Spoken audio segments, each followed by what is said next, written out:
সারদা মা ছিলেন করুণার নির্ঝরিণী। বহু লোক তার কাছে দীক্ষা নিতে আসত। তিনিও ঠাকুরের সেই নির্দেশ, তোমাকে অনেক কিছু করতে হবে, মেনে নিয়ে তাদের ঈশ্বরের দিকে এগিয়ে নিয়ে যেতেন। দীক্ষা দিলে শিষ্যের পাপ গুরুকে গ্রহণ করতে হয়।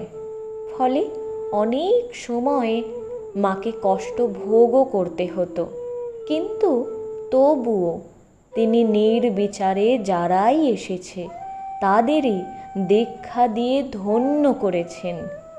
এই সম্বন্ধে স্বামী প্রেমানন্দ একবার বলেছিলেন যে বিষ নিজেরা হজম করতে পারছি নে, সব মায়ের নিকট চালান দিচ্ছি। মা সব কোলে তুলে নিচ্ছেন। অনন্ত শক্তি, অপার করুণা। আমাদের কথা কি বলছিস, স্বয়ং ঠাকুরকেও এটি করতে দেখিনি। তিনিও কত বাজিয়ে বাছাই করে লোক নিতেন, আর এখানে মা সকলকে আশ্রয় দিচ্ছেন। পাপী তাপীর স্পর্শে শ্রীমার শরীরেও ঠাকুরের মতো অসহ্য যন্ত্রণা হতো, কিন্তু সে যন্ত্রণা তিনি নীরবে সহ্য করতেন।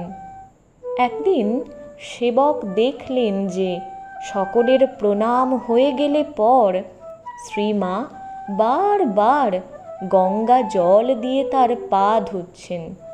কারণ জিজ্ঞেস করায় মা বললেন, আর কাউকে পায়ে মাথা দিয়ে প্রণাম করতে দিও না, যত পাপ এসে ঢোকে আর পা জ্বলে যায়, পা ধুয়ে ফেলতে হয়, এই জন্যেই তো ব্যাধি। বলেই আবার বললেন, এসব কথা শরৎকে বলো না, তাহলে প্রণাম করা বন্ধ করে দেবে।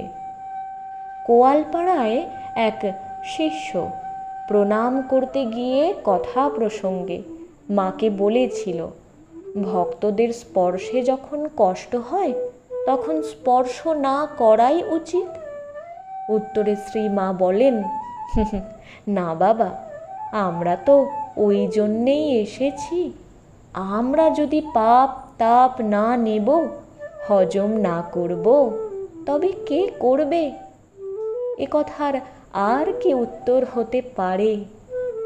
আরও একদিন মা তার একজন শিষ্যকে বলেছিলেন, এরা সব ঘুমোতে বলে, ঘুম কি আর আছে না আসে?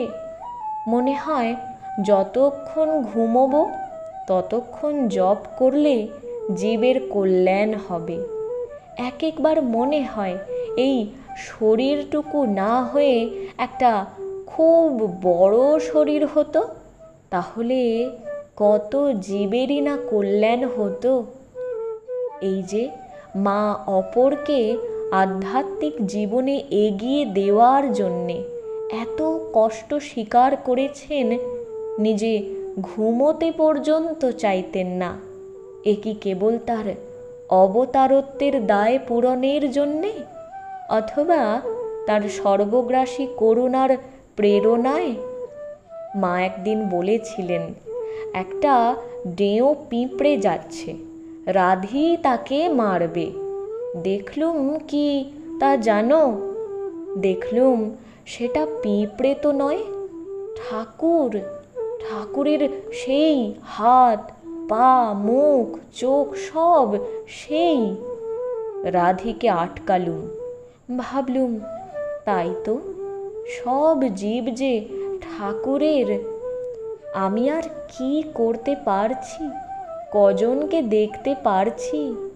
তিনি যে সকলের ভার আমার উপর দিয়েছেন, সকলকে দেখতে পারতুম তবে তো হতো। এতক্ষণে বোঝা গেল কেন মা অপরের কল্যাণের জন্য অত ব্যাকুল হতেন। তার অবতারত্বের দায়, মাতৃভাবের প্রেরণা, ঠাকুরের ভার সমর্পণ, এ সবই যেন বিধৃত হয়েছিল শ্রীমায়ের এই ভাব, সর্বং রামকৃষ্ণময়ং জগৎ, এই সাক্ষাৎ অনুভূতির উপর, এই অনুভূতির পর শ্রীমায়ের পক্ষে এটা খুবই স্বাভাবিক ছিল যে তিনি অপরের কল্যাণের জন্যে সদা সর্বদা ব্যাকুল হয়ে থাকবেন। স্বাভাবিক, কিন্তু জগতের পক্ষে অতুলনীয়।